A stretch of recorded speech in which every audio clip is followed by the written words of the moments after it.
You are experiencing the Knuckleheads of Liberty podcast. It is March 5th, 2025, and welcome to the Knuckleheads of Liberty, where we're bringing you the people and the organizations fighting for liberty around the country and in your region. And today we have a really special show. We have a January 6th protester who we interviewed before, Patrick Wohl, and we introduced him before as just Patriot Patrick because we were a little concerned about anonymity because unfortunately there's a lot of people out there who will send threats and do terrible things to people who don't share the same politics as they might have. So, but we're at a stage now where I think we're kind of well beyond that. And so, before when we interviewed Patrick, he had been sentenced and he had not actually had to report yet, and now he actually has had to report, and he has been to prison for a short amount of time, well, a few months, I guess, and then he got his pardon, so he got an early release with the pardon.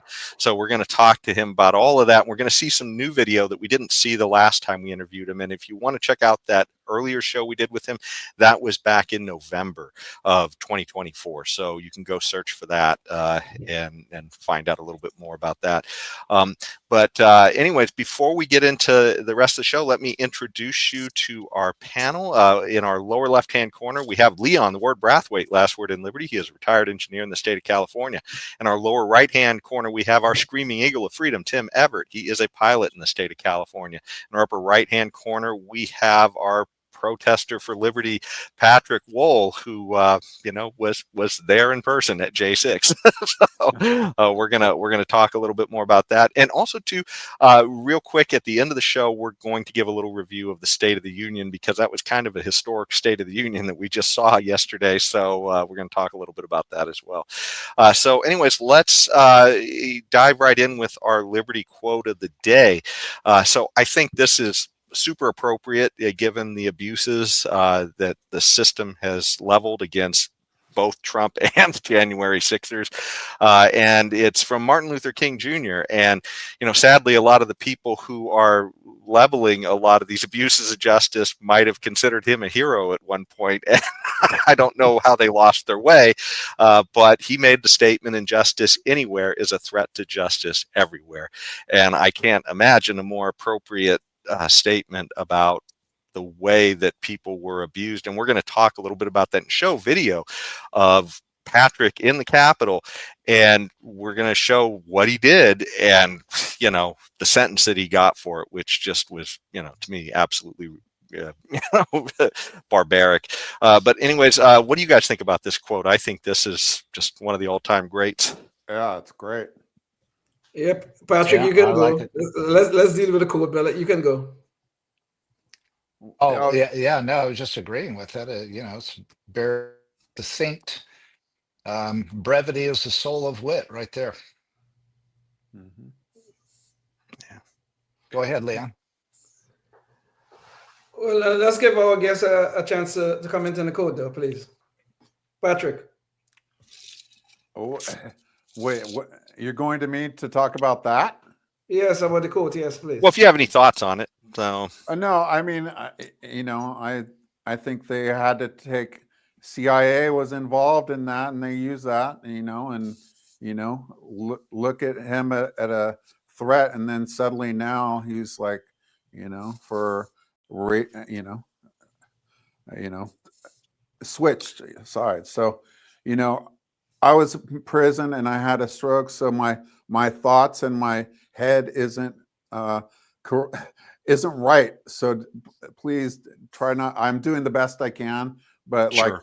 Like if you put me on a post to come up with stuff from the talking about this, it's going to be hard for me to get my speak out. I had a major stroke on December 18th, so I'm getting better. So I apologize. I'm not going to blow you away with that. So I'm going to let you drive, and I can make comments. And just for the audience too, so this is something Patrick told me before, and like I said, we interviewed him before, and if you notice a difference, that's it. I mean, this, he and we're going to get into that too, where he literally told them that he had a medical condition, and they just flat out didn't care. So that's part of the actual horrifying injustice of this whole thing. But anyways, Leon, why don't you tell us what you think about the quote? Well, this quote was I think came out of the civil rights era. Martin Luther King, I think, wrote it in a letter from the Birmingham jail, and it's quite appropriate for what we're about to discuss about the injustice that we may see and sometimes ignore, because we are the unfortunate part of our history during the end of the Jim Crow era. It was about 100 years, almost 100 years of African American, Black Americans living under some of the most horrible conditions you could imagine. I guess probably not second only to probably slavery, I would imagine. But the point is though, if we in society ignore injustices, we are really and truly treading on some very difficult waters, because it will spread. If we think it's okay to ignore the injustice being administered upon fellow citizens, it is bound to spread, and sooner or later it's going to come to us. We have seen other situations here in our society. Most recently, I mean, we're going to talk about Patrick's situation and all his fellow J6s, but we saw such an injustice in the summer of 2020. Everybody wanted to talk about it. It was a fight for social justice. But who was prosecuted for all the injustices that were committed against our fellow citizens? People were killed, properties was destroyed. And what we do? We ignore it in the name of social justice. And now that we see Trump is a new administration, Trump is is a president now, and there's some accountability that they are trying to institute, we are hearing all sorts of cries of retribution. Oh my God, how horrible it is, how horrible it is. But nobody wants to talk about the injustices that was done over the summer of 2020. And everybody in the legacy media wants to talk about how horrible it was, that insurrection that occurred on January 6th. But Martin Luther King was right. If you ignore injustice, it's going to spread. And eventually it comes for you, the innocent. And this is where we at with these people of January 6th who were treated like they were war criminals, I guess. What else could you say? Injustice ignored, it will spread. Okay. Well, and I think that's a good segue to get into this stuff. But before we do, I want people to be able to find Patrick's page if you don't wind up being able to stay for the whole show. So James, our invisible hand, maybe you could bring this up. So this is Patrick's YouTube page. You can see some of the videos that we're going to show here and some of the ones we showed in the previous show that we did with Patrick. So, things like, the FBI raiding his home that we showed in the last one, and some of the stuff that was happening outside the Capitol as well. We're going to go through some more stuff that's sort of happening inside the Capitol a little more this time. So anyways, you can find that at YouTube under Patriot Patrick. And he also has an X page as well, which might be the better place to go to nowadays, because a lot of times you can't depend upon YouTube to play fair on some of this stuff. Sometimes they wind up blacking out some of these. So and his page, you can see it scrolling down there, but I can't get into it at the moment because I'm not signed in for it. So, but it's at x.com at Patriot Pat 2 Dude. So anyways, check that out as well. And I imagine he'll be posting more stuff as well, because I think he has access to quite a bit. So it'll be great to see what else comes up there. But anyways, as Leon was talking about, and we covered this in depth in the last show, what happened in 2020. And I'm just going to show one image because this pretty much captures it all. But this, and maybe you could bring this up again, James, but this is essentially what was happening, the peaceful protesting that we were hearing about, right? Mostly peaceful, Jason. Yeah, mostly peaceful. Exactly. Well, yeah, and this says it all, the way the media played it, right? Is if it was the stuff they wanted to see protesting for, it was fiery, but mostly peaceful protesting, right? So, and we remember remember Chris Cuomo saying, "Who says protests have to be peaceful?" So we talked about it. We showed some video of the chop zone in Seattle the last time, where they literally just surrendered 6 blocks and gave it away for weeks on end until some people died there, and then the government finally stepped back in again. So the norms of what were acceptable as protests had completely been upended, especially in Democrat cities, run cities during that time. And to the point where a lot of the people involved in activities like what you see behind this guy, a lot of them weren't arrested, right? And it was just, in fact, you even had, prominent Democrats like Kamala paying bails to get people out of jail who the police did arrest in some of these cases. So, so I just wanted to kind of lay the framework down that, we can't look at what happened on January 6th in a vacuum. Which is what Democrats tend to want us to do, like it's something like it just happened, it came from outer space. Who could have predicted something like this? But this is kind of a good way that this is from the Wall Street Journal, but it's essentially I'm sorry. If it came from outer space, it would have actually been an organized, actual, real insurrection instead of just a demonstration that got out of hand. So, at least the aliens would have some organization, assuming they made it all the way here. That's just my assumption there, not having rubbed elbows with too many aliens. But, and I imagine they might have shown up with some ray guns too. And Yes, Patrick and his buddies, they didn't have any ray guns. Right. They would have had a centralized command and control. They would have been armed. Yes. All the requirements of a true insurrection, which is why Wikipedia doesn't even put it in their list of insurrections.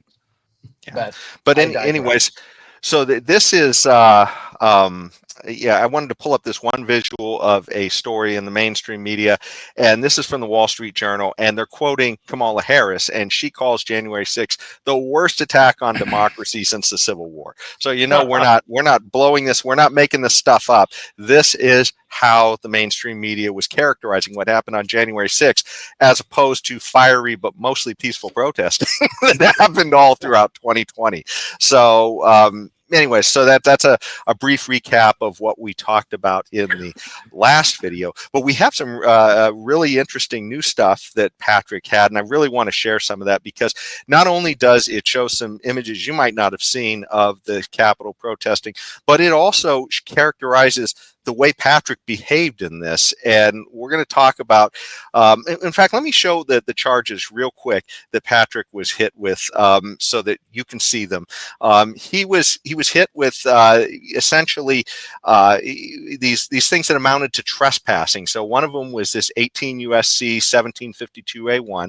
And by the way, they used to have a page up, or I would have just pulled that up with his name on it.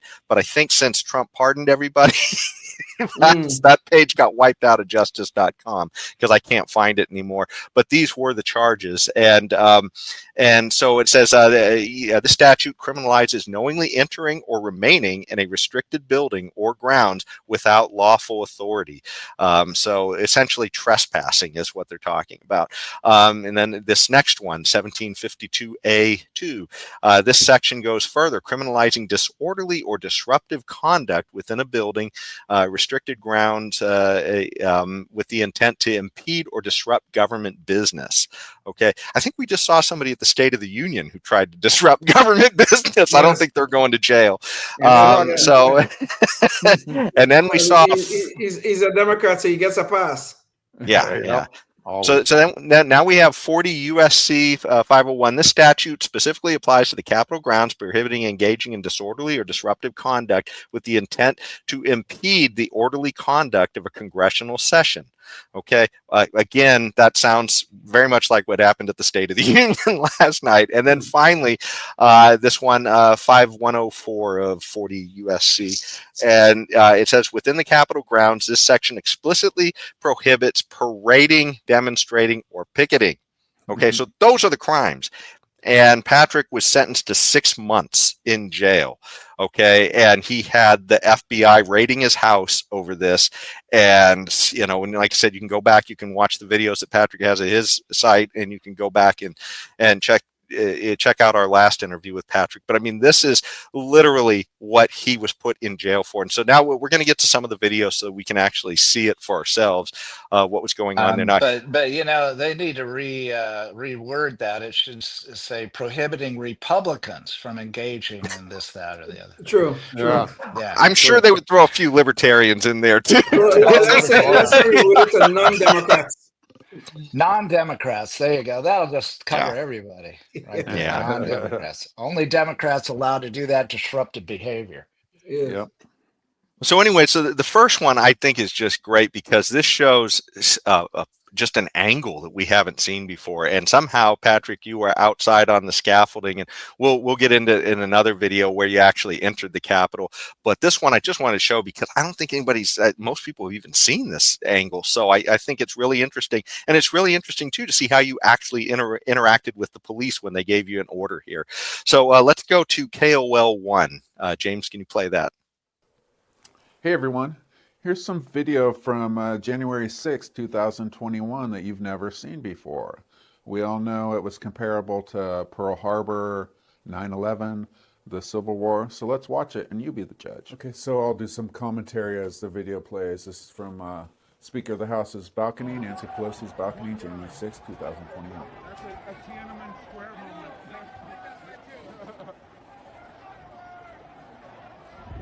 He needs some backup. You see the one guy facing off against all these police. I'm not quite sure why they just didn't take him down. I mean, it's what, 100 to 1. So that's kind of interesting. Trying to incite violence, or He's kind of running around. But this is a bunch of BS. We're tired of it. So this is what happens. So you people with your heads in the sand and say that our elections have been fair and it's just bullshit what we're doing. Well, a lot of other people don't think it's bullshit. People drove from California. I was taken off of American Airlines. Oh, can't talk. Yes. So there's another guy up there with me. We've been too quiet, but no longer.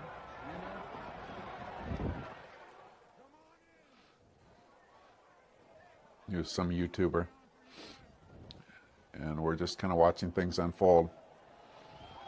Some interesting things happen here. From where? Baltimore? Okay, cool.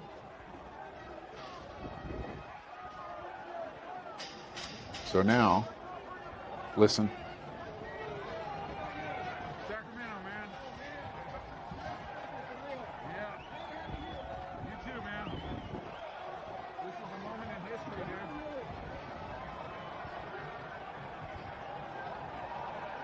Yeah. My parents got ready to die on my phone. Yeah. Here, I'll go over there. So up to that point, when we get back to the video, there's just a little bit more I want to show, and it's where the police confront you up there on the balcony. But before we get to that, can you tell us how did you get up there? I mean, it seems crazy that you were able to be on the balcony.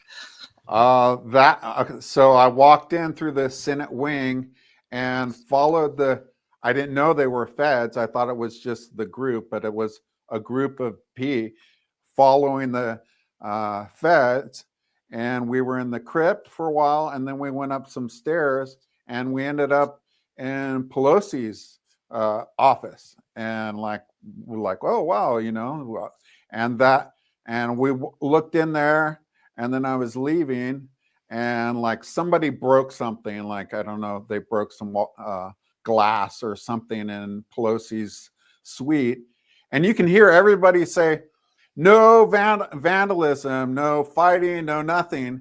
But when they were in the trial, they cut all that parts out. Anything that I said, don't do any vandalism, they stop it. So I just walked out there, and that balcony that I was standing on, that was Pelosi's balcony, that whole balcony.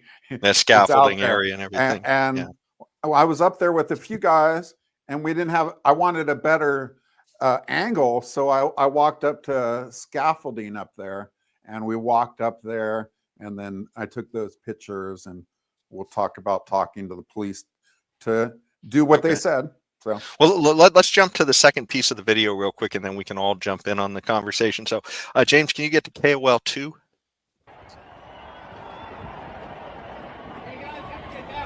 Okay. All right. How many people are out there? so that's a police officer telling us to get down. I tell him just us. I guess he took my word for it. Didn't check himself.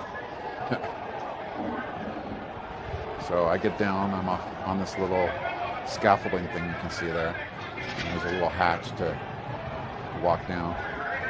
So I go by, listen. How do I get out? Right. You can't cheat the people. How do I get out? Another police officer doesn't arrest me. He just kind of points me off. And by the way, he didn't give me the correct directions to get out of there. So, but eventually I made my way out. I think it took me 4 minutes or something from that point to get out of the Capitol. We were waved in. We were led upstairs. We were left to roam around. And we're led to believe that the police were in fear for their life. At the breach, they had to run and just hand it over. But I talked to several police in there, and I mean, you be the judge. Did they look like they were in fear for their life? Why didn't they arrest me? If I wasn't supposed to be there, why not, tell me to leave or arrest me or something? No, they told me to go back inside and pointed the way. So anyway, you be the judge on what's true and what's false. Talk to you later. So anyways, yeah, that's you can see more videos like that at Patrick's site. But there you have it. I mean, the interaction with the police, they asked him questions, he answered them, and he followed their directions. So, I mean, I don't know. What do you guys think about this? To me, this, I mean, one, not only is it fascinating video, but it's also, they're literally following the police's directions. Yeah. You see, when the Justice Department in our society become the Injustice Department, we have a real problem. Because look at that video. I'm sure nowhere, well, I have never seen that video before tonight, and I'm sure nowhere in the media that video will ever be presented, in the legacy media I'm talking about.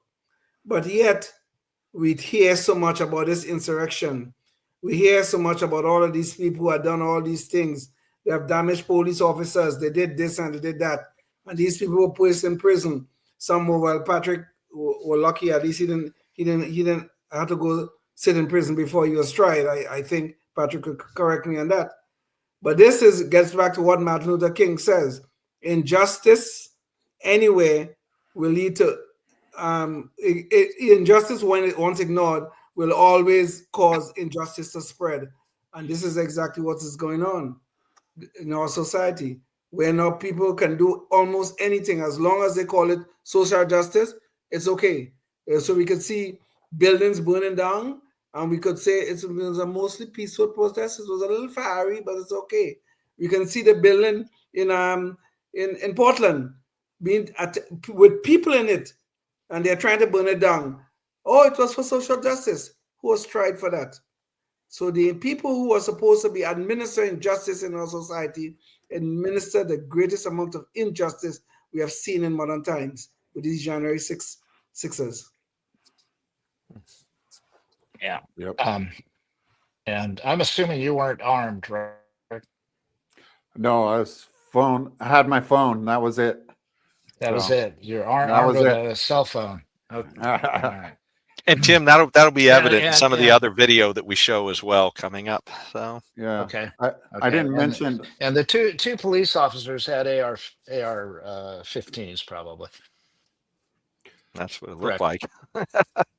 Yeah, I'm not sure what they were, but all right. The one guy had a coffee there, and he was just chilling. You saw his gun hanging there. Like, he didn't even look up there to see who else was there. He's like, who else is up there? And went and walked in and I saw the second one, and I said, how to get out of there, and you cannot cheat the people. And then when they had the trial, they took my phone. To this day, they still have it. I had to buy a new phone. So when I was during the trial, I wasn't given any of it. So any of this footage I didn't have, and they all lied in there and said that I said you can't shoot the people. So they kept saying, oh, and they all said that. And like, you can listen to it. I said cheat. It's clear. And as soon as I called him up, I was on stand, and I said, I never said that. Oh, no, never mind. We'll come back to it later. And they just moved on. And so they all had that planned. And that's, isn't that, what is that? Corruption for the RICO or something? Because they had all the people on stand, all on prosecuted, all lying, you know? Well, you know, before we go to our break for public access, we don't have enough time for the next video clip to squeeze that in. But I did want to ask you, since you talked about the court process, when you were, I guess, being tried, did you have to then go, because they arrested you here in Sacramento, or in the north area of Sacramento, I guess, and so you had to then go all the way to Washington D.C. to be tried on this? Mm-hmm. Okay. So, yeah. and did you have time to get an attorney or anything else, or was this something where they just snapped you up and appointed somebody to you? When I got out after the FBI put me in, they wouldn't show me the warrant or anything. I was in there for 3 days, and I came out and I just took a public defender and that was who I took. But he was pretty useless for me. Like, didn't give me out any of my stuff, and so I was basically myself. So how did you get that video if they still have your phone and you took it So on with that I was phone? at a friend's house with my phone synced up to the cloud and uploaded everything. So I was like, oh, I found it. So that's how I found it. Okay. They're holding all my stuff still. But I did have a back yet of it. Luckily, you know. So yeah. Yeah. I figured that's how you did it. Yeah. So. Well, now, just wanted to let you know, if you're watching us on public access, we're going to talk a little bit more about this and a little bit about the State of the Union as well. So go check us out there to see the rest of the show. But that's the rest of our time that's the end of our time for public access. But let's get back to the show. And so, Patrick, I wanted to show now a video of you entering the Capitol. And I think it's interesting because it literally shows how you entered the Capitol, and there didn't appear to be any violence or anything else going on. You're not smashing through a door. You don't look like the Kool-Aid man coming through a wall. So let's check this out. It's KOL 3. Hey, it's Patrick. Another January 6th video. You probably know my position on what it was, but I'm going to unravel some of this stuff, and hopefully I can make it make sense and you come to the same conclusion that I came to. So anyway, I'll play the video. This is the Senate wing doors, and you can see the Department of Justice has circled me actually walking in. I've overlaid the 3 ovals, the white, the yellow, and the blue. The small white one is around it's called a dead cat. It's for an audio boom microphone. I'll show you a picture right here. That's a Hollywood technique to sync the audio to the camera. The one around the yellow or the blue oval is the cameraman. That's a professional camera. That needs to stay close to the guy capturing the audio.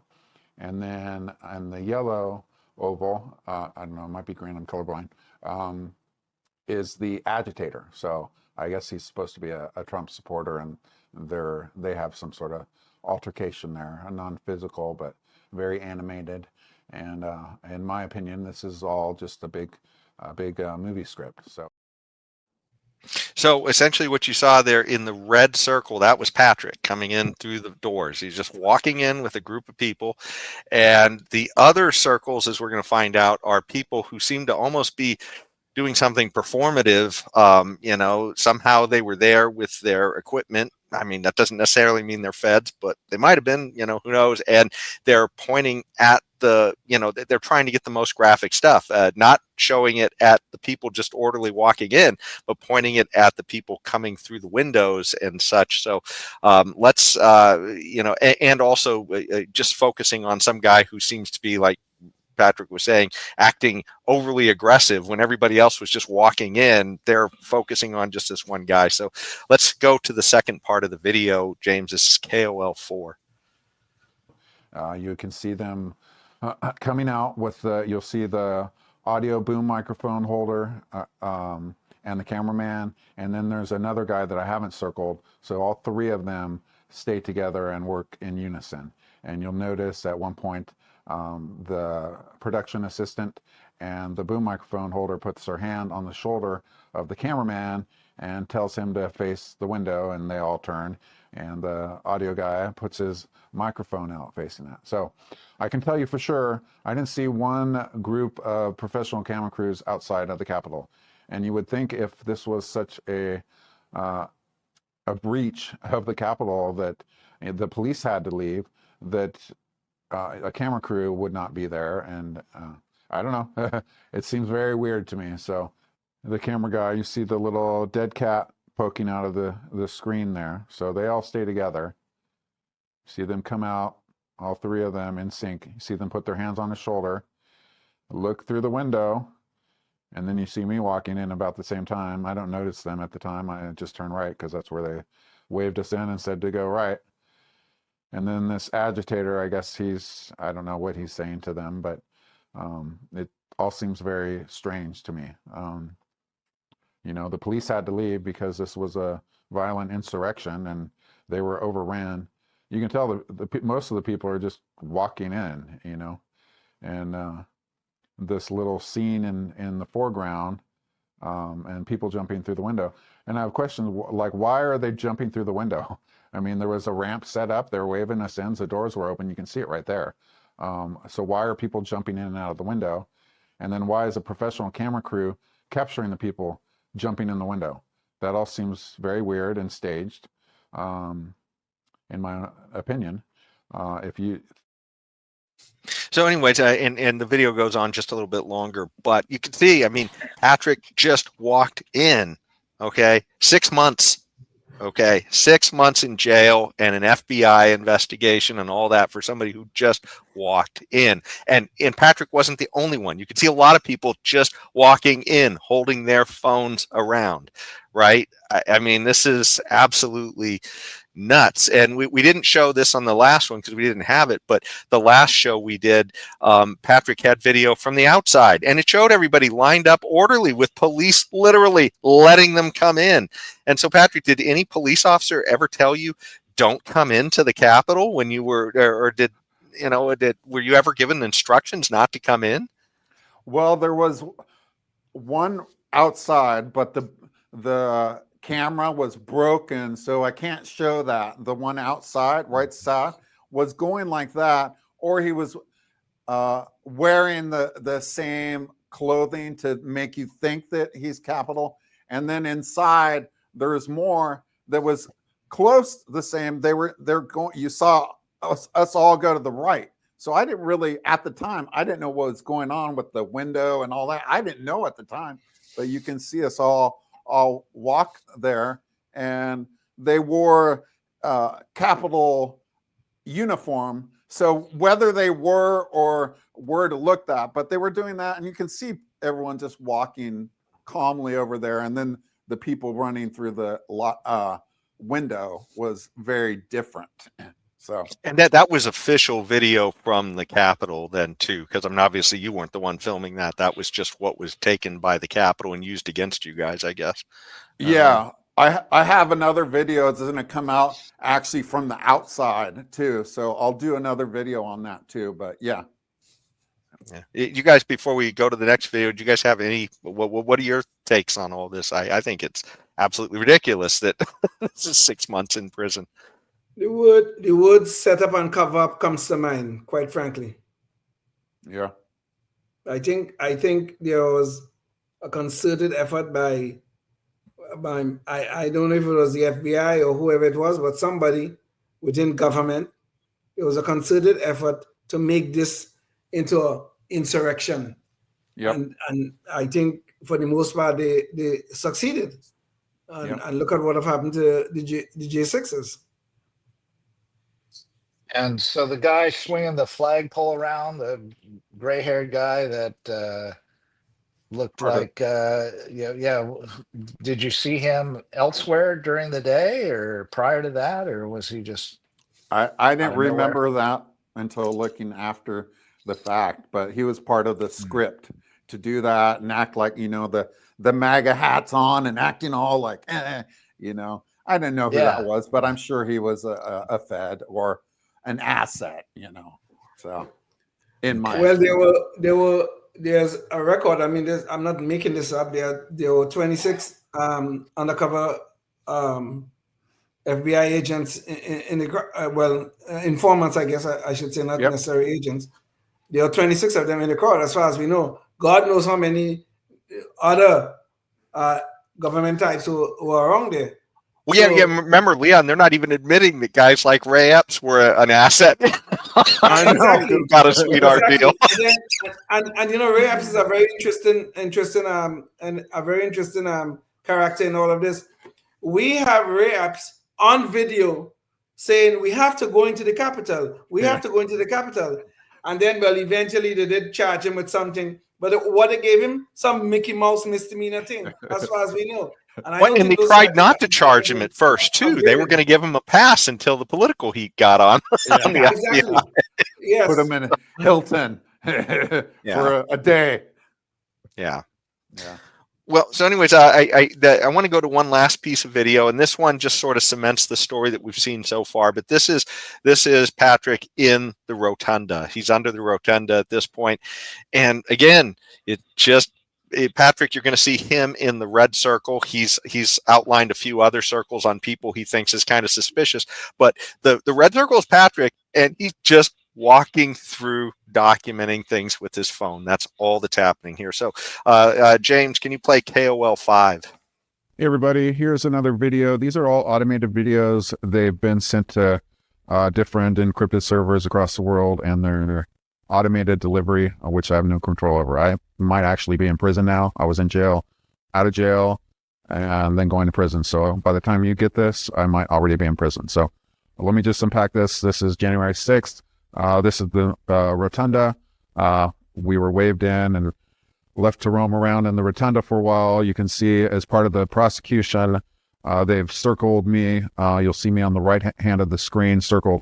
The only thing I've done to this video is I've noted a blue and a white circle, 2 key people that you'll also see.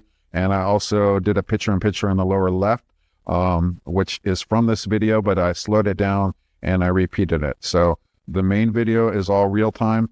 The picture-in-picture is slowed down, so it's not going to match. So, but I focus in on a couple of key points. So I'm going to play the video and we'll go through it.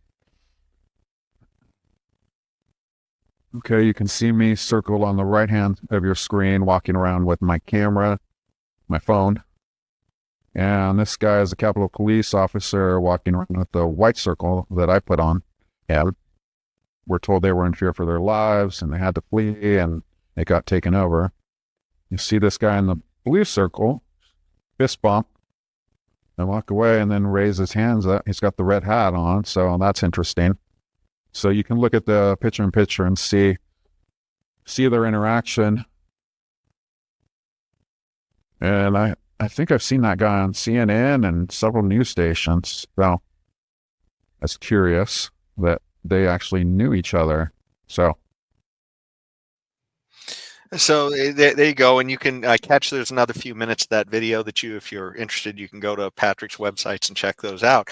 But again, we see Patrick walking through and just documenting stuff, and that's all. And by the way, you can look as Tim, you were noting earlier, no ray gun. I'm looking around, I don't see any weapons, anything other than people with flags, that are trying to demonstrate their politics in there. So one hell of an insurrection, quite frankly. Yeah. All right. So yeah. That's a horrible. If that's an insurrection, that's the worst insurrection I ever saw in my life. Well, Right. well, the brilliant Kamala Harris told us this was the greatest attack on our capital since the Civil War. So, you could really see some Yeah. brilliance in that woman. Yeah. Yeah. And to be fair, we showed some video in the last one that did show some people being rowdy on the outside. But I mean, no deaths on anybody's side other than the protesters, right? It was only Right. protesters who died that day. And, it's just, and the worst was, an unarmed woman going through a window and being shot in the face. So, I mean, it's from what we saw, it's funny in that whole 2020, the whole riots of the George Floyd riots was all about police overreaction, Yes. supposedly, to crime. And here is a woman who's unarmed, who's veteran, coming through a window because she's obviously had similar concerns as Patrick about what had happened to their election, and they're trying to show that. And here, she's shot in the face for it. So, I just, Shot and killed. Her name was yeah, Ashley Babbitt, by the yeah, way. yeah. Yeah. So, And yeah. 3 more. Yeah, and the vast, even police departments, the vast majority, if they were ruling that one incident, shooting somebody unarmed like that in that situation, the police officers, I mean, I have no way of knowing, of course, this is a scientific experiment that hasn't ever been done, but I'll bet a lot of them would have prosecuted that police officer for homicide. And You're so right. You're so right. The left does only get upset. Only get upset when the police shoot black people on the streets. Okay, and most of the times it's yeah, justified. well, But that's the only time the left got upset. But here we have a police officer who incidentally turned out to be black, shooting a white woman in the face. She's unarmed.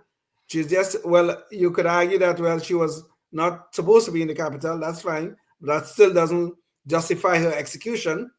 So, but the left don't get upset about that one. That was a justified shooting as far as they were concerned. well, it's just yeah, the irony of the whole summer of riots, of that fiery but mostly peaceful protesting that we saw Yes. the left cheering on, was suddenly, if you're on the wrong side of the politics, we'll shoot you in the face. I mean, it's literally, and they gave the guy a medal. They didn't just give him a pass; they gave him a oh medal. yeah. So, Oh, yeah. I didn't know that. I knew that they exonerated him from any guilt for blowing somebody away like that, but I didn't know they actually gave him a medal. But it Oh, doesn't yeah. surprise me. Yeah, it does not surprise me. Yeah. The So, guy has several complaints in his file with the Capitol Police. Several. Yeah, and he was horrible with his firearms training, The from what I firearm, yes. understand. Some of the Yeah, complaints involve his usage and care of his firearm. yeah. anything to All right. boost the narrative of the day. Absolutely. Yeah. So, anyways, Patrick, one of the things I guess that was part of the fallout of this was, it wasn't just a matter of you going to jail for 6 months. That would be bad enough to have your life impacted and, have the police raid the FBI raid your home, not just like, one policeman show up and say, "Hey, Patrick, you're under arrest." I mean, this is literally an FBI team going through your home and, and yeah, anyways, you can check out that video on Patrick's site too. But here's the crazy thing is that Patrick had a health condition. And so I'm going to show some visuals here. So these are a few, and I'm not sure if I have them in the right order, Patrick, but this is a few things documenting your health condition. So you had a heart condition, and so you were pleading with the prosecutors to allow you to essentially delay all of this until you had treatment for your heart condition. And so here's a couple other articles, or I mean letters as well, from Kaiser. And did you want to walk us through any of this? There's another one that talks about a prosthetic heart valve here too, and gets into the specifics. But maybe you could tell us, a little more about your condition and why it was that this was an issue. Sure. So after when I was in FBI, I wasn't allowed to have my heart medicine and stuff for those days, and then they destroyed through my house. So when I got out, I still didn't have ed meds for a while. I finally got them. I took them. I'm like, there's a problem. I went to the ER. They said, oh, the heart is failing, the aortic valve. And so done throughout that year, we were doing tests and doing all this stuff, and judge wanted me to do a Zoom to find out, you're guilty, and then the sentencing. I had to do more Zooms and calls to them because they wanted me in prison. They were pissed off, and they wanted me. My first appointment was December 3rd, 24, was actually supposed to go to prison. San Diego was where I was supposed to go. And we were getting driven to prison to be dropped off on December 3rd. And in there, my friend said, you don't look right. I didn't feel right. I had a hard time breathing. And I ended up on the day that I was supposed to be in prison, I went to ER and they admitted me for the heart. And then they looked, my lungs, part of the valve issue causes your lungs to fill up with fluid, and then you can't breathe. So it becomes urgent. So I was in there, admitted. I was in there for 3 days. They got out 3 liters, and Judge Dabney did And it. hold on. Yeah, Before you go on any further, let me show some visuals of the people involved here. So, cool. James, maybe we could bring up the visual again. So he had Judge Dabney that he's going to be referring to. This is the judge he's talking about. I think it's fair to show who these people were, since they have no compunction about talking about you guys. So this was the judge, and this was the U.S. attorney who was leading the witch hunt here with you guys. So Matthew Graves, and this particular 60 Minutes article, I guess, he says that January 6th probably has the most recorded crimes in all of our history. Recorded crimes, really. So all of those people walking through, just kind of documenting the day. That's the most in U.S. history. These are the people who were involved in this. So anyway, I'll go back to you, Patrick, on your discussion on what actually, how they treated you. So I didn't show up on the 3rd. I was in hospital. I had to do a Zoom with them. None of the doctors and nurses said that it was a good idea for me to imprison. And basically I had like 5 letters written. And the second I got out, they said, no, you need to be in on Tuesday. I'm like, I just got out of there. We said I have a heart being valve. And they're like, no, doesn't matter. So they basically didn't listen to any of that. And I was like, what the hell? I got to go on the 10th. So they just changed it to the 10th. I'm like, what about the 16th, the 19th, the surgeon on the 20th? All of that gets blown off. So she was their priority was to go me to prison. So I said, okay. And I flew in there, and now it was moved to San Pedro Island, Terminal Island. And I go in there with my meds and letters and thumb drives with records. We throw in all my, I check in. They take my meds. I'm like, I need these morning and night. And they're like, okay, no problem. And they take all my stuff, and I go in a barrack, like a dormitory with like up to 100 people in there. In fact, we have a few visuals I want to show of the facility. So this is where you were sent, Terminal Island. This is the Federal Correction Facility, so you can find that on Wikipedia. Here is an overhead visual that was on the news during, I guess, the coronavirus. I was right there. Okay. Yep. And this is a visual of the bunking situation, I guess. Is that pretty much representative of what you were facing when you went in there then, or? Yeah, that one I wasn't allowed any of my video. So this is, I think, from COVID-19 and doing all that because they filled those with COVID people. But yeah, I was I think in that same room. Actually, no, that's a different building, but it was horrible. Okay. So, Well, I guess those things. And you also shared some other visuals that had to do with, I guess, during the lockdowns. But since it doesn't really pertain, unless there's some reason why you wanted to show those, that's yeah, probably, no, yeah, yeah, that's fine. it gives us enough here. But Yeah. anyway, so this is what you were sent to while you had a heart condition. And so, did you have a stroke while you were there? Then is So that I had seizures. So that night, I was supposed to get it in morning and evening, and I took mine in the house before I left.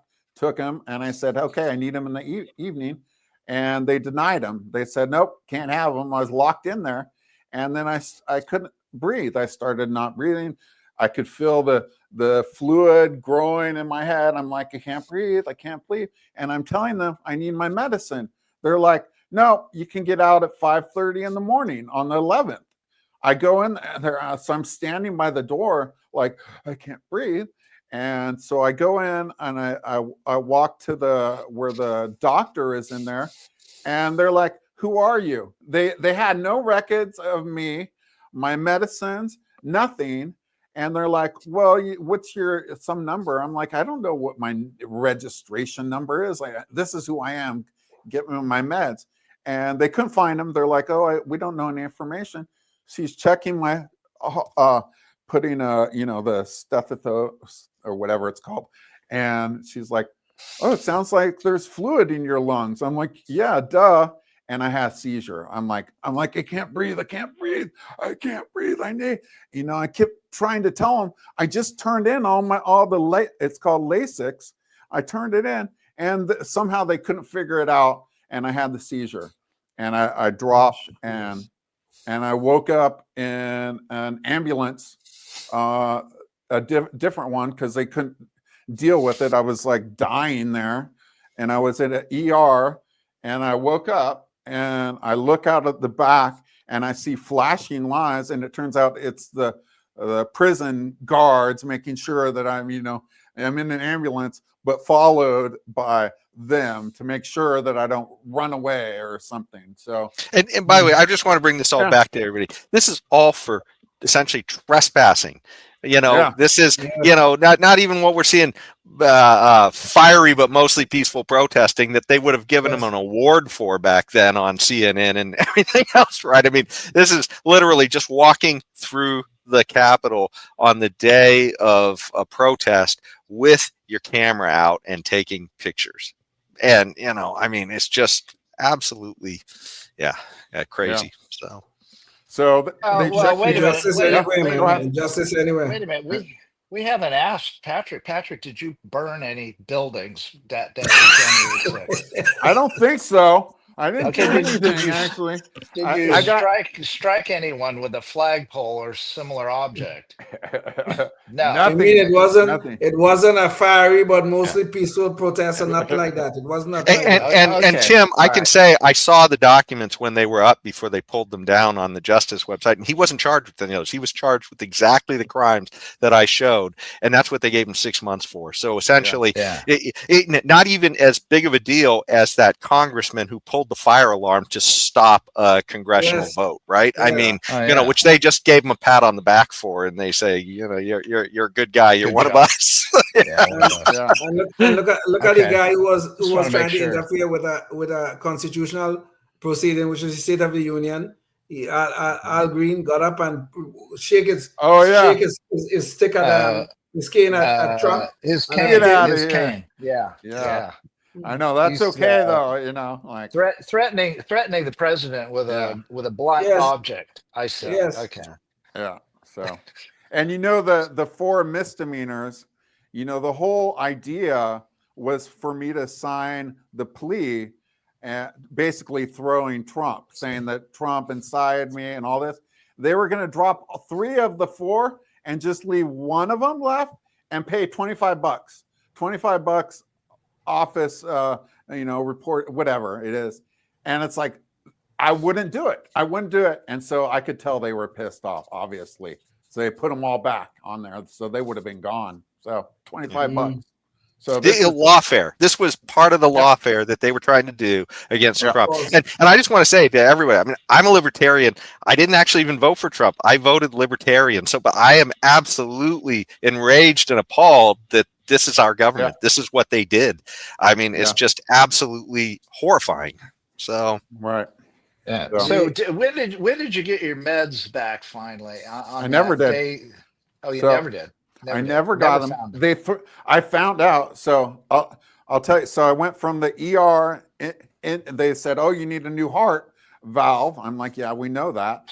And so I got transferred. Same thing. Middle of the night with guards, and I was shackled to a bed, another hospital for a month. Was basically shackled, legs and everything except one. My left hand is it for a month. And I was in there from the 11th. They did the 18th. I was 24 by 7. I had guards around me on the set all the time. So with guns and everything. And like if I would ask to go to the bathroom, I'd be shackled and they'd walk me over there and keep the door open and keep guns.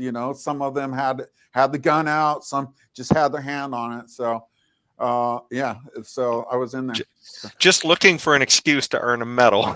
Yeah, the medal. Yeah, exactly. Finger on the trigger. The insurrectionist who's halfway dead, who's going to try to run from them, or try to do something violent against them. Oh yeah.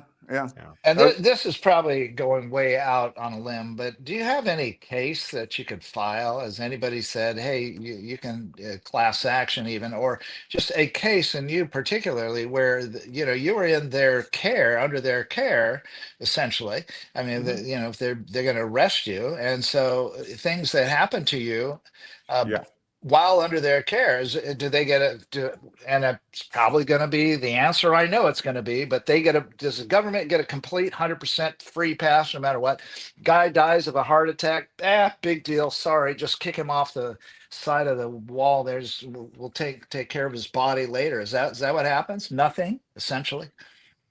They'll try, but Cash is in there and Pam and all them. I think hopefully the people we have cases against DOJ, FBI, the BOP, all over. So I would think so. I just need to find it. You should include the Justice Committee also with Liz Cheney and Adam Kinzinger. These lowlifes. Those people should be included too. Yeah, he should be in Kitmo. Yeah. So. Well, right, so is there any active case being considered for an active lawsuit considered in your particular case with your heart issue you had there, your stroke? Yeah. So I've talked to people and I'm still trying to fix from the stroke stuff. So it makes it really hard to find and navigate all this. I have people that want to take it. I need to find the right people that can handle a lot of the stuff so I don't have to talk to different lawyers and stuff. So that's what I'm putting this out. So hopefully see this and says, hey, I'm a great, Constitution lawyer who can fight it and take it on. It seems pretty easy. I've got all the paper, so it seems like it easy for us or for a class action, so. Yeah, hopefully some sort of a class can get enough legal firepower to really go in there. And if, with maybe a new Trump administration, if they're open to opening up the records on this, which they should be, because this was clearly part of the lawfare against him, then hopefully that will really empower you guys to get a little bit of justice in all of this, if that's possible. I do have a question now for you as well, but when you were in here, and you went in, and I know that at the point you went in, Trump had already been elected, but he wasn't in office. So this was back in November, right? And late November, I guess it was. And so, you know, I know the hope was that there would be a pardon. What was going through your mind while you were there all this time, and how did you find out about when you finally got pardoned? Well, there was one TV out there in the room that I could occasionally see it, depending what they wanted to.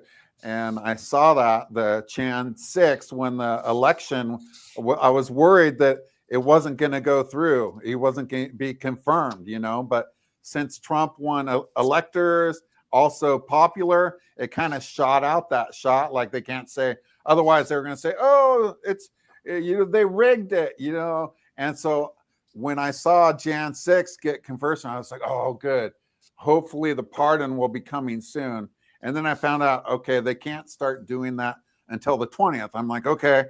And I'm in the bed, shackled. I'm like, and I'm thinking, I'm like, okay, when the 20th hits and he can start doing pardon, they might not do it if I'm still in the hospital. So I tried to like get back into prison.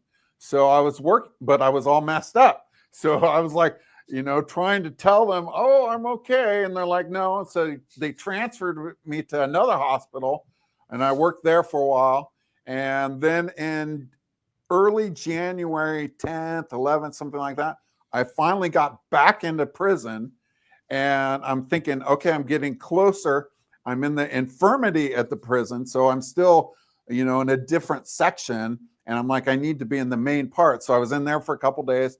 And then I got moved into the K, the barrack, the dormitory. I got in there like 3 days before the 20, like 17th, something like that. I got into the main part, you know, with all. And so I was in there. And so I was there when 20th. And, you know, I'd met some people and there's some other horror stories about that. But you know, we don't have time to talk about that. But yeah, so I was in there and I was actually watching a TV with one other guy was watching Trump get it and sign the pardons. You know, all the it's not focusing. You're actually we do have a visual. Yeah. I'm going to bring up the visual, but that's the actual one we're going to show the visual of. Yeah. And so Patrick has framed his pardon, and you can see the picture of the pardon right here. It was February 19th, 2025 is the date that it was, I guess, processed on. Yeah. And so it sounds like you had to wait a little bit beyond just, is this a paperwork issue that you had to wait so far beyond the 20th of January? Or I made it all look nice, frame it and add the picture and the little flag in the background, but you can download just the basic vanilla one from the site was there. Someone told me, hey, your pardons are up. So that's how I got it. And so I made it look a little nicer. But yeah, so I didn't know when we saw sign these off on the 20th early in the day, that day. And me and the other guy, there were two Christians that were there that not J6ers, but they were there for other reasons, you know, that shouldn't be there. But they were like, oh, you're going to be pardoned. And we're like, is it going to be a day, a week, a month? You know, I don't know. And so we're just sitting in there. And I'm like, you know, I'm just hoping like I'm going to be pardoned. Hopefully he signed that off for me. And we're just laying there and getting ready to lay down on my bunk. And then the guards came by and said, get out of here. I'm like, what do you mean get out of here? Get your stuff. You're getting out. So this is January 20th at like 8 p.m. or something like that. It came over and said, get your stuff up. And I'm like, okay. And I went out and they checked me out to get out of there. And I left with an ID and that's it. They kept all my money. They still took my money, $600. They won't give it back to me. So, but yeah, no, it's horrible. But I go out there and there was a Christian group that was out there, Mike and a Pam from a church down there that knew I was pardoned and was waiting since the morning in the parking lot all day till I got out of there. By the finished 9 o'clock, 10 o'clock, something like that. It was late by the time I walked out. These people like waited there to get me out of there, and I walked out. And before that, they asked me, "Hey, do you know Pam and Mike?" I'm like, "I don't know who that is." "Oh, do you want to stay here, or go out the door and meet Mike and Pam?" I'm like, "No, and I'll take my chances with them." So yeah. Well, it sounds like you were probably pretty messed up too because of all of the medical issues you had at the time Oh too. yeah. So this is Oh just yeah. like, Yeah. wow. No. And I mean, it got a lot better for getting out of there. You know, I mean, I have a lot of issues for the rest of my life, unfortunately, but it got a lot better. You know, I can shave and take a shot. So they took me to a hotel. They got a hotel. I met other J6ers from other prisons that they had private, like 10 seat small jet, and they flew us all around the next day to different places. So those guys were awesome, you know. And so Okay. I don't know. Yeah. Well, it sounds like just. I'm sorry. Oh, Go ahead. ahead. My microphone. You know, I've got this relentless cough again. But anyway, who provided the jet? They're part of the group, the family, the Way in Murrieta, the family, the Way Church down there. But I guess there's some people that go to church have a lot of money, and one of them knows or goes to. He's like a billionaire or something, and funded like a lot of this stuff to get. You know, there's groups and you know, national places that I think ours is like the West Side, you know, but so yeah. they would have pretty much just told you to find your own way home, I guess. Oh yeah, out there from where's that, San Diego or someplace, the Terminal Island. After taking his $600, yeah, there. Thanks. You're taking his $600 and leaving him in bad medical shape, and then just out the door. Yeah, now, yeah, good luck getting home. Nothing warm, just an ID. They've got my wallet, all that stuff. So all I had was literally, and no dollar. They took all my cash. So all I had was my ID, my driver's license, and a piece of paper that's saying you were released. And like they were gonna let me go, you know, like with nothing. You know, fortunately I met them. Did you ask about your money? You know, I've been trying it. No, I mean that night. I mean that very night that they let you out. Oh, they said no. We need to mail it you. Yeah, no, I tried then. I'm like, mail it to me. Yeah. No, they gave me a few bucks, and they had like clothes, stuff to shave with, like backpacks, water, food. They had all this stuff. Otherwise, I wouldn't have had nothing. You know. So thank goodness. God for them, you know, like some amazing people coming through. I'm sorry, who had the backpack? The people Christian picking group. you up? Pam and Christian Mike. Group? Yeah. Okay. Yeah. They had it for a second there. I just wanted to clear that up. For a second there, I thought the guards gave you that on the way out. No. There was no sudden conversion, Tim. Yeah. Gotcha. Yeah. No. Okay. Yeah. So they gave him the they did ID give card. me they did give me a little duffel bag. That was then they put in my medical records in there. They never even opened them. They were still there when I checked in on the 10th. They just put it in there and it stayed there the whole time. So they did give me those. They never even looked at them. So never even looked at them to find out what your medical condition was. Oh yeah. Well, you know, this is why the government is, when it's in charge of the post office, you know, all those stories. And then of course, when they create their own website and it costs them, you know, $2 or $3 billion and it doesn't even work. Or when Pete Buttigieg creates, what was it, 7 charging things with about, I don't know, $2 billion or something, ended up with 7 electric charging stations. I think it was more like $8 billion, and you only end up with 7 charging stations. I think is what it was. For 8 billion. I think you're probably right, Leon. Yeah. Yeah. In fairness, so you are a they'll victim. probably get a few more, but that's all we got in Oh, several more? years. It's just A few 8. more? Well, fine. I'll give them 10 more. All right, I'll give them 10 more. So there we have almost 20, and we have about $8 billion. We were gonna say we're gonna celebrate the 20 now. Come on. Yeah. well, the Democrats would celebrate that kind of stuff if I guess if that Trump would have talked that is about it. considered government efficiency.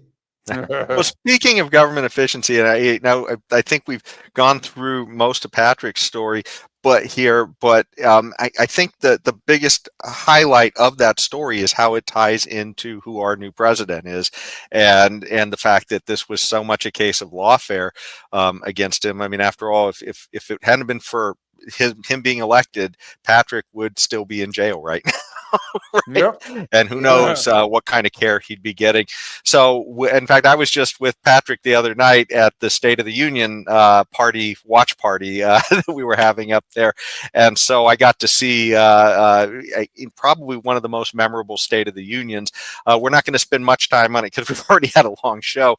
But I do think this is so pivotal, what we saw last night, and what we've been seeing in the first few weeks of this administration, that it is worth taking note of. So let's talk about that just briefly. The video, we have just a couple of video snippets from it that I really think characterize well for the audience what happened and how it was sort of unlike any other State of the Union we've ever seen. So James, can you play KOL SOTU 1? America is back.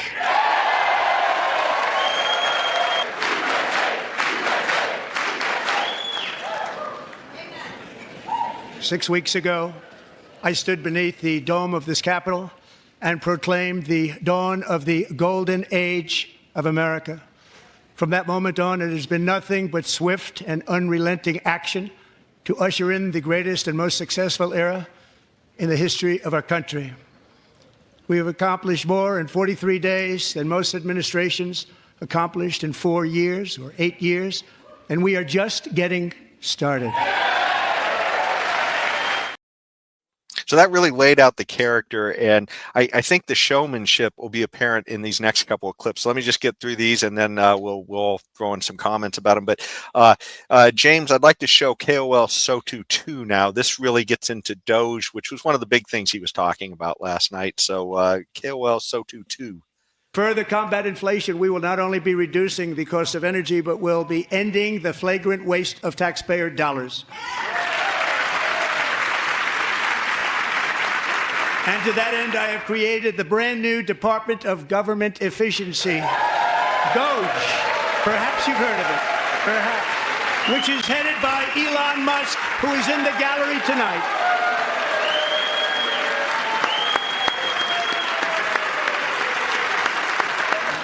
Thank you, Elon. He's working very hard. He didn't need this. He didn't need this.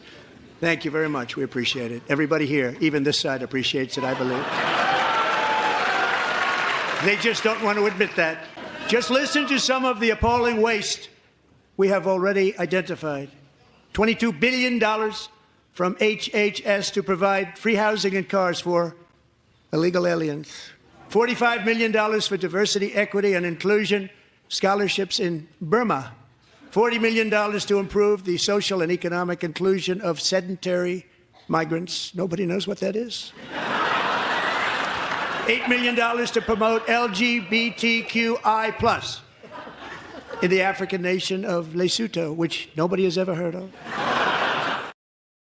So you see, I mean, like an actual showman, I've never heard a State of the Union that entertaining. But it went even beyond this. It almost turned into a game show, which I thought we were watching like an Oprah show where, well, look under your seat and see what you've won. This is what we're going to. So, James, can you play KOL SOTU 3, because this particular clip is going to be remembered for a long time. Joining us at the gallery tonight is a young man who truly loves our police. His name is DJ Daniel. He is 13 years old, and he has always dreamed of becoming a police officer.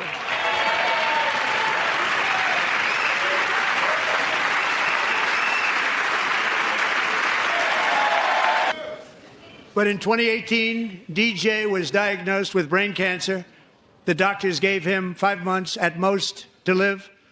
That was more than 6 years ago.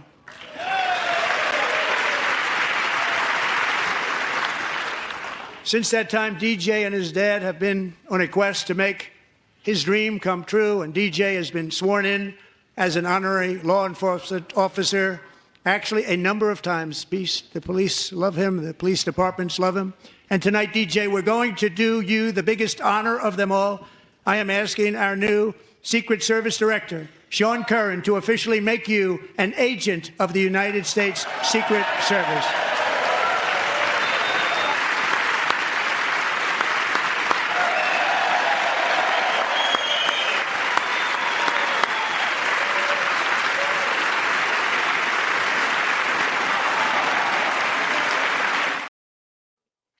And the Secret Service apparently could use some improvement in their hiring. So because they didn't do a very good job in Pennsylvania.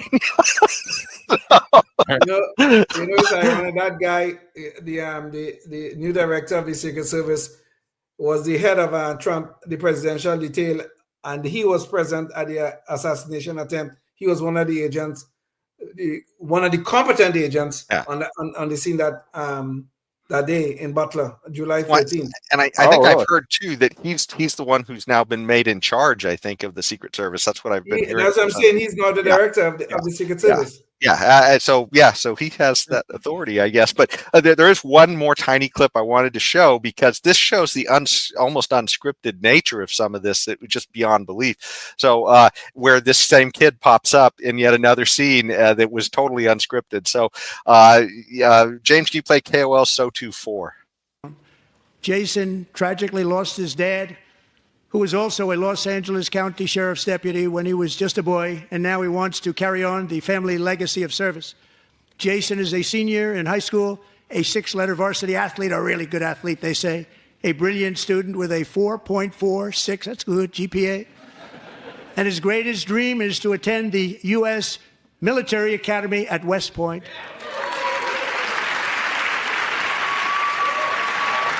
And Jason, that's a very big deal getting in. That's a hard one to get into. But I'm pleased to inform you that your application has been accepted. You will soon be joining the Corps of Cadets.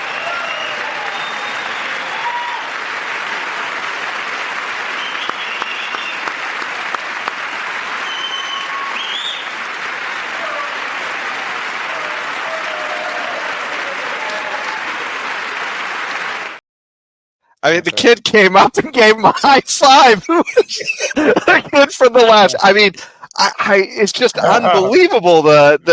I've never seen a State of the Union like that. So I just, I had a few little criticisms as a libertarian of a few things Trump said, but I mean, it was just an amazing performance, an amazing night. What do you guys think of the State of the Union?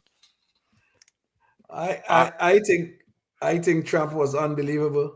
I mean, I'm sure, of course, Donald Trump is Donald Trump. He exaggerates a lot. He says some wild and crazy things. Some things I think are quite lunatic. But when you look at what this man is trying to do, this man is literally trying to transform our society for the better, especially transforming the federal government. And notice the left and the Democrats are doing everything they can. They're trying to tie him up in court. They're trying to do this. They're trying to do that, all in a desperate attempt to stop the man from doing the job for which he was elected. But I am certain, as I'm standing here, they will fail, because this man will not give up and he will keep on going. Yes, some of us who are liberty-minded, we're going to have some problems with what he's doing. I don't particularly like the tariffs that he's using. But if this ends in something better for this country, keep going, Mr. Trump. Keep going. We need something to fix the craziness that's going on in America right now. Thank you. All right. Well, you know me, I don't watch much television, so I did not see the State of the Union address. But yes, he has done a lot more libertarian things than a lot of libertarians would have ever hoped for, including Yes. including letting go what's his name? Geez, now I'm drawing a Oh, blank. Ross You know, Ulbricht. Ross Ulbricht. The pardon for Ross Ross, yeah, Ulbricht. Yeah. Ross Ulbricht, the pardon of him. And did he mention that at the State of the Union, by the way? I didn't hear his name mentioned, but I know he did it. Okay. But I don't think I All right. heard it in the State of the Union. Yeah. Yeah. Yeah. Did you, Okay. Jason? I didn't hear it. Right. I didn't hear it, but one thing I would like to see him do on that pardon front as well is to pardon Julian Assange, because Sure. Yeah. Biden didn't Yeah, actually even pardon him. Biden only essentially gave no. him a deal. So essentially he's still guilty, right? And I mean the bottom line is Yeah. Julian Assange is guilty of journalism. That's what he's guilty of. Yeah. Right. Good journalism in an age of bad journalism, right? This is literally what Julian Assange is in prison for, is what journalism is supposed to be about, and freedom of speech. And it would be wonderful to see Trump actually give him a real pardon and not just some kind of a deal so that he's not sitting in prison, Right. and I'd like to also see, Eric Snow, or is it Edward Snowden? Edward Snowden. Get a pardon as well. he's- But I've crossed my another one. fingers and hope. Yeah. So yeah. What's up with that? Yeah. All right. Patrick, did Did you have Patrick any? thoughts about this, Patrick? I thought it was great. I mean, we were in a group with pizza place, and and it was great. And there were people crying with the boy. With we were crying, not me, but watching them, and the reaction to that was just like warming. And the different looking at the same time, the guys on the left, like how can these people? He's got brain cancer, and these people are just like awful stuff, and I'm just like, Yes. oh man. And I'm just like, it was great, but to see their other side, it shows it even better. Everybody saw it, even more people saw this, and anyway, so I felt good about yeah. Let me just segue this to our Knucklehead Noise Patrol real quick so we can get through it. What's that, Tim? I just have to segue in, but they stand with Ukraine. We all know that. Oh yeah. Oh yeah. Yeah, we saw that. But let me go into our Knucklehead Noise Patrol, and this is also related to the State of the Union as well. And then you guys can wrap up with any other comments you have about the State of the Union. The Democrats had a response, and what we saw on the floor was a pretty pathetic response. In fact, I even heard Piers Morgan called it. It was like old ladies with bingo placards or something, putting little signs up, it said stuff like false and stuff. But anyways, it looked pretty pathetic and uncoordinated on their side. And they even had somebody thrown out, as Leon was saying, which I thought it was going to be some kind of coordinated thing, and it wasn't. But there was some discussion afterwards from a few people, and one of them was Bernie Sanders. And so I had a little clip of something that Bernie said, and I mean, I think this just goes to the point of how ridiculous the Democrats sound at this point. But Bernie had a few criticisms of Trump, and so let's hear that video real quick. James, it's KNP1. Mr. President, we have nearly 800,000 Americans who are homeless. Over 20 million of our people spend more than half of their limited income on housing. We have a major housing crisis in America. Everyone knows it, apparently, except you, because in your speech tonight, I didn't hear you mention the housing crisis. Today in America, we have more income and wealth inequality than we've ever had. 3 richest people in America, the folks Trump invited to stand behind him at his inauguration, now own more wealth than the bottom half of our society, 170 million Americans. Okay, so apparently Bernie doesn't understand that the last 4 years Republicans haven't been in control, right? I mean, I'm not sure what he thinks. Trump's only been there for about a week or two. I guess he wanted him to get a lot more done than Trump says he's gotten done already. But, you can look here. This is the 117th Congress, and it was Democrats in control since January 20th, 2021. It was Democrats in control of the Senate and the House. And, of course, it was Joe Biden, as Trump has labeled him a very stupid man who was president for that whole period of time as well. So, and it's just absolutely ridiculous too when you look at it. He talked about homelessness. We've talked about this before. This is the HUD numbers on homelessness. They're worse in all the Democrat states. I mean, this is practically a bigger, you couldn't see a bigger contrast between red and blue between the states that are the worst, and the worst Republican state is actually Alaska. And there's kind of that public handout that everybody gets there, which is, it's almost like a Democrat thing in that sense. So it's it's just absolutely nuts. But this is the HUD thing, and you can see the darker ones are where the homelessness is the worst, and it's mostly Democrat places. And when he talks about wealth inequality, it was the pandemic policy that is one of the things that contributed to one of the biggest transfers of wealth in the history of our country. So, this is a thing from Marketplace with it as an NPR show, and it's 2023. And they're saying that in their discussion that you had one of the biggest transfers of wealth happen during that time. And who was in control there? It was Democrats with lockdown policy doing everything. So this idea that Bernie is sitting here saying, oh, what's Trump going to do about that? What's he going to do? What's he going to do? The man's only been in a few days. So, I don't know. What do you guys think about it? Bernie Sanders is just one of the biggest hypocrites there is in Congress. He's a damn socialist. Oh, he wants equality for everybody. But he's a multi-millionaire. He have about 4 homes and stuff like that. Never recognize it, never talk about it. But you know what everybody else should be doing to fix inequality in America? Why don't he take the first step and give away some of his wealth? And that will show how committed he is to this fixing inequality. The man is a damn hypocrite. I don't want to hear a damn thing from him. It's exactly what I've said. I mean, I agree 100%. It's like they could do something. I guess they think everybody is stupid. They just think we're stupid, or you're so deep in there, their brains aren't working, and they're like, oh my God, go for the rich guys. We need to tax them more. It's like, oh, it's crazy.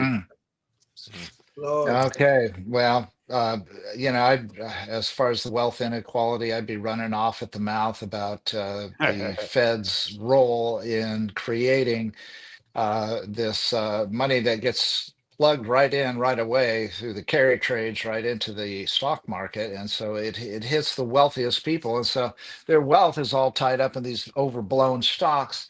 And, so yes, there is an increased wealth inequality now because of that one factor alone. And, that's a deep-seated systematized thing. And maybe if they actually audit the Fed, maybe if they start thinking about alternative currencies and some of the things that I hear coming out of the Trump administration, maybe we actually will have a hold on this fiat currency problem that we have, because not until it's backed by gold and silver, it ain't gonna ever be fixed. Okay, so is that what Bernie's talking about? Is that what you meant, Bernie? Is that you're in favor of gold and silver backing the dollar? Is that what you want? No, Bernie just wants to spend, and more spend, and put more money into the people in Wall Street, and go on with the status quo. That's what Bernie really wants. Yeah. So perhaps on that note, Tim, we could actually decrease some of this wealth inequality if everybody got to match Nancy Pelosi's stock picks. Yes. There's an app for that. Unusual whales, I think it's called. So, anyway, well, it has been a great show. And Patrick, I just wondered, do you have any final thoughts you wanted to share with everybody? After your experience, or any final thoughts that you wanted to talk about? Yeah, I don't have a whole lot to say. I thank this group of guys, you guys, Jason, Leon, meeting Tim, and everybody that I've met in this process, and the help that I've had support since getting out, and actually knowing of people that were actually doing stuff that I didn't know. I was in prison. I had no idea what was doing. I was shackled, and I basically just saw And I was like, there were people actually doing stuff. And I'm like, that makes, I have, I think about them every day, and just meeting those people through this, going through the hell to now is like, well, I guess it happened, but I don't know. I don't have anything more to say, but thank you. I would like to get this out. And you mentioned the pardons. So the sticky thing is, you get a pardon, you get out of prison, but it stays on your record. So that's our next step, is to get these records expunged. So as soon as we prove that J6 was all fake, we should get it all our records, because I still have it on the record for all that. So that I'm working on. And a lot. Yeah. Well, hopefully when Trump tries to get rid of most of the lawfare against him, you guys will get swept up with that. Get your records cleaned up too, hopefully. Yeah. But well, thanks so much, Patrick, for all you're doing and all you've done. And, we certainly hope for the best for you going forward as well, too. And certainly if you have more developments, we'd love you to come back and tell us about it. But, and if you're watching this, here's somebody who's certainly, done their bit for liberty. And we've had a lot of other people on the show who've, made their contributions for liberty as well. So think about what you can do before the next show in your community to try and move the ball for liberty, because as we've seen, there's a lot of people who are looking out there to take away our liberties, and if we don't do anything about it, that's what's going to happen. So we need to stand up and not just hope for the leaders at the top like a Trump or something. We've all got to do our part. So until next time, stay tuned and stay free. Oh yes, indeed. Knuckles. Life, liberty, and the pursuit of happiness, always and forever. Thank you for listening to the Knuckleheads of Liberty podcast. Find us on Facebook, Rumble, YouTube, your favorite podcast network, and at knuckleheadsofliberty.com.